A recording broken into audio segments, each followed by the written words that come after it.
Assalamu alaikum wa rahmatullahi wa barakatuh. Welcome to another Raw vlog. If you haven't seen this before, I've done quite a few in the past. Go check out my other ones. Basically, this is unscripted, no fancy editing, no beatboxing, none of that kind of stuff. Just share some thoughts with you, inshallah ta'ala. So today I want to talk about the issue of fat shaming. Now, if you don't know what fat shaming is, basically this is making fun of people or shaming people who are overweight or who may be obese. Now, there's two extremes to this issue. And I think we as Muslims, we need to be aware of that, and we need to kind of call out both extremes and say both extremes or both ends of this argument are not okay, are not acceptable as Islamic behavior. So first of all, fat shaming, making fun of people who are overweight, that's not okay. Islamically, it's not okay to make fun of people. It's not okay to make hurtful jokes about people. The purpose of joking in Islam, and joking is actually a good thing in Islam, but the purpose of joking is to make the person that you're joking with actually feel good. So if you're joking with someone and it makes them feel bad, we've defeated the purpose of that joke. So it's not okay to be condescending towards people who are overweight, or to say things like, they're just lazy and they don't want to work out and blah, blah, blah, and all this kind of stuff. And this kind of, this type of, and I consider, it seems like people who are in shape or people who do work out, they kind of view themselves above those who are don't work out or may not watch what they eat or whatever. The other end, or the other side of this is, and this is, I think, when people take that issue to an extreme, and that is saying that there's nothing wrong with being overweight and obese. And obviously, first of all, Islamically, anything that is bad for your health, anything that is unhealthy is considered not good. So that's straight off the bat. Second of all, in Islam, we find an encouragement to be in shape, to take care of our bodies, to watch what we eat, especially the issue of moderation in what we eat. We know the hadith of the Prophet ﷺ, in which he said that a person, when they eat, a few bites of food is enough for them. Like, as human beings, we don't need to eat a lot.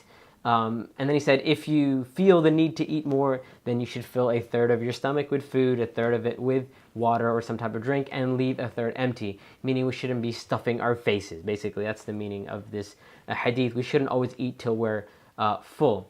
And many other hadith, and so this is a well-known thing in Islam. We have the hadith, or the incident, Salman radiallahu ta'ala, this companion tells the other companion, Abu Darda, he said, Inna li nafsika alayka haqqa, that you have a right upon yourself, and the self, our bodies, is included within ourself. So we know that our bodies are a gift from Allah subhanahu wa ta'ala, and we should take care of them. That being said, it's very important for us to understand that not everyone is equal in this matter. Meaning, it's obvious that for some people, it's a lot easier to be in shape. And actually, before I get to that, subhanAllah, being skinny, by the way, doesn't necessarily mean that you're healthy.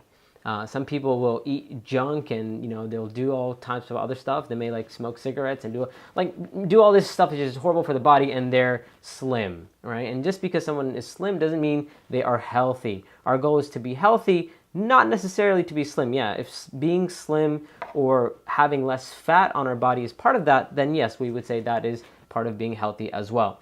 But not everyone's the same, as I was saying, when it comes to losing weight. For example, some people have a faster metabolism. It's a lot easier for them to lose weight, or they don't put on weight that quickly. They can work out a little bit, watch their diet a little bit, and they'll shed the pounds, they'll shed the weight. For some people, it's a struggle, and it is very, very, very, very difficult for them to lose weight. They may have been overweight or obese since childhood. It may be a genetic thing. It may be something that's passed down in their family. So we need to be aware of that, and we need to be conscious of that when we're talking to people about being in shape and being healthy. So, as I said, our point of view, fat shaming, making fun of people because they're overweight and they're fat is not okay, but at the same time, we need to encourage people to eat healthy, to work out, and that's part of being a Muslim. And last point, I think, is very important as well. A lot of times we when a person gets into that mode of working out and eating healthy and all that kind of stuff, they begin to get obsessed with perfection. And subhanAllah, perfection, honestly, there's no such thing as perfection. You can have the best body in the world and you'll still find something wrong with you. The most important part is working hard to be healthy, work, as I said.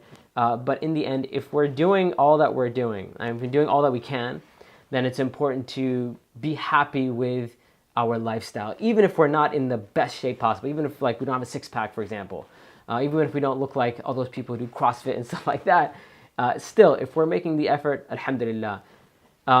Summary, we need to encourage people to be better instead of shaming them. And usually when you make fun of someone, that's more of a deterrent than something like being encouraging.